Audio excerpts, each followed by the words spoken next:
Saturday, June 23rd, for me, the event began. That was the day that I was evacuated from my home, and it was the date that I realized that a fire was coming.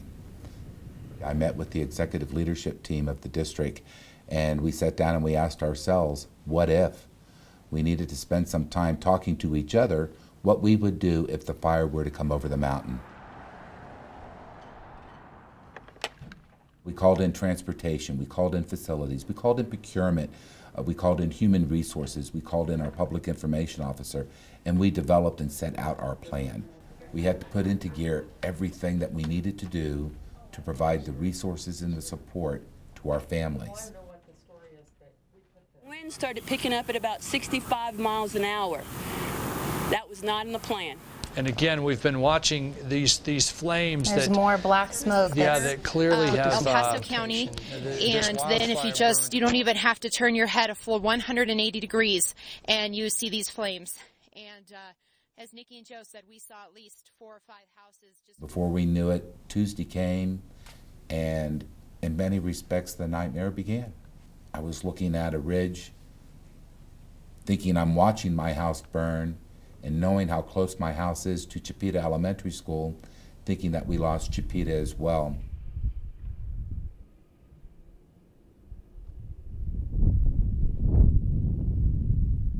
I needed to be the one that was going to create a sense of calm for our staff and for our school community. Being in the midst of it myself, it was difficult to do that, but having a plan allowed me to do it easily.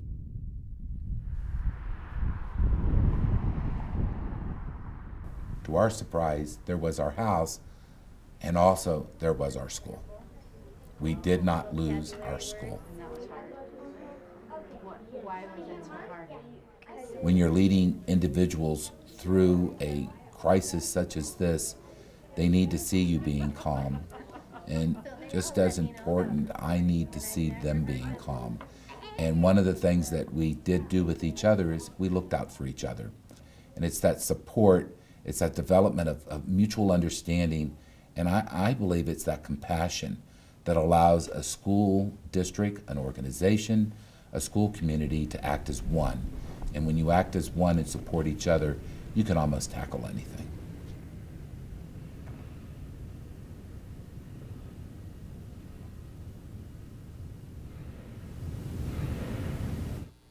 All right, well, I'm Evie Blod. Sorry. I'm a staff writer for Education Week, and I cover non-academic issues, school climate, student well-being. This is Dr. Nicholas Gledich, the superintendent of Colorado Springs School District 11. And Dr. Gledich, I first kind of wanted to ask you, this is your first superintendent role. Before that, you'd served for decades in Florida. And I'm curious if you'd had any experience with this sort of disaster or situation that interrupts district life. Well, and I worked with Orange County Public Schools, Orlando, Florida, and for 5 or 6 years, ending my career with Orange County Public Schools, I was the chief operations officer. So there were times that we did deal with hurricanes. Mm-hmm. I can honestly tell you that even the year that we had 4 hurricanes in a row, every 2 weeks, I think we had a hurricane. We were closed for about 20, 22 days. We didn't deal with the devastation that the fire brought to Colorado Springs. We dealt with displacement. We dealt with children without homes. We did not deal with, that extreme loss of property in Orlando. Mm-hmm. Now, in other parts of the state, naturally we did, but not in Orlando. But one of the things that I think was helpful for me being in my superintendent's role was that in Orlando we worked very hard at establishing plans and procedures, and I took that concept with me as a superintendent to Colorado Springs. And if you think about it, what do we do really well in education? We plan. Right. Now, there are times that we may not always execute our plans as adequately as we would like, but we do plan. And so what was important was that we established the appropriate processes and procedures in Colorado Springs that would allow us to execute plans. And that's what we were working on for about 5 years through the Trago-Red processes, thinking processes. And tell us a little bit more about what that is. Sure. When I first went to Colorado Springs, we identified that we had some really strong instructional plans, but in some areas in operations, we didn't always have fully well-written plans on how we were going to do things. So we brought in a company called Trago Ed, and we actually had them work with us in developing processes and procedures on how to think. And so we worked on developing a process called situation appraisal that will allow us to think through complex issues and problems and establish those necessary action plans that you would have to have in place.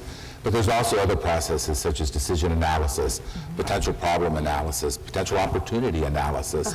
So we established those as a part of doing business. And in this particular situation, one process is called the potential problem analysis.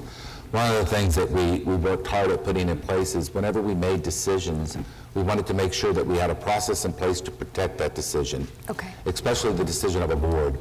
You know, so when you're making a recommendation to your Board of Education and the board adopts it or doesn't adopt it, you want to make sure that you have plans and procedures in place to protect their decision. And prior to the fire, oddly enough, we asked that same question with something that we didn't even have a control over. This was nature. Right.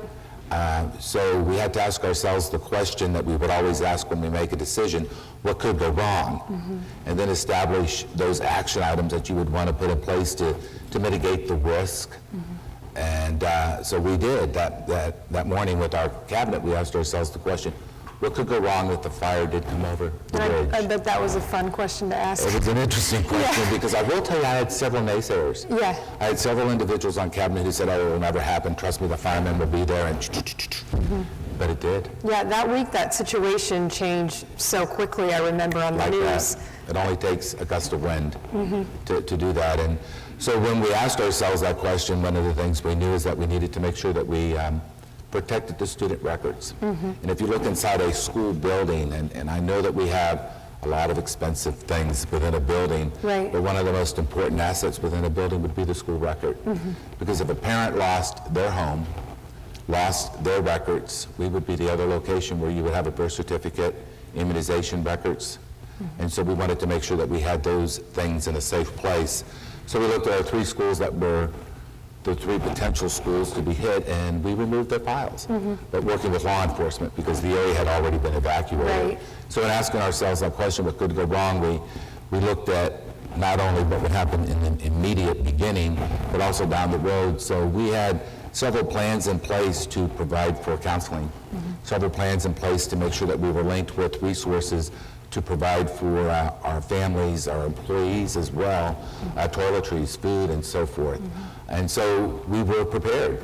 And if I could ask, you know, district leaders would tell you on a normal sunny day, it can be hard to communicate with parents in the community. It can be hard to kind of evaluate where you're at. How did you determine, beyond those immediate needs with your facilities and records, how you could make the most impact as a district and what was needed in the community? I think by bringing in the right people, having the conversation with the right people in the room, because immediately after the fire, we not only worked with staff, but we brought in our PTA leaders, our PTO leaders, we brought in our district advisory council leaders and our community leaders, and we brainstormed and we developed a plan. And as a result, our school principals were able to go out and establish processes within their schools to support their families. We had probably about 340 some odd homes destroyed, and out of that we had approximately 92 to 96 students and their families. But little did we realize, and this is something we weren't prepared for, would be the number of families that lived in the area that went to our schools, that lost their yearbooks, that lost their tassels, that wanted to find ways in which they could retrieve those things as well. But by working through and with all of the community members, we were able to identify all the basic needs. And to be quite honest with you, when someone called and said they needed something, we asked when. You didn't say, we can't. We didn't say, well, let me think about it. We asked when. So we provided buses at a moment's notice. And you just do what you have to do. And one of the reasons why I think Colorado Springs is so successful is that we're a community of leaders who share that leadership. And not only as our city council, our county commissioners, our school board, we share what needs to be done. and we worked together and made it happen. And I'm pleased to say that over 75%, it's close to 75% of our homes within our community are rebuilt.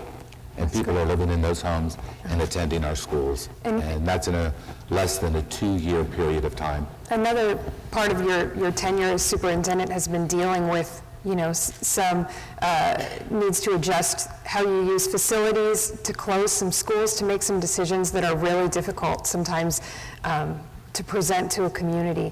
And I'm wondering if your experience with the fire and with being there for the families in your district in any way changed, you feel, the community's relationship to the schools, or your understanding of their relationship, and if that affected any of the other decisions that you were going through. I think one thing for sure is when you deal with a crisis such as this type of devastation, you have a new connection with those that you serve.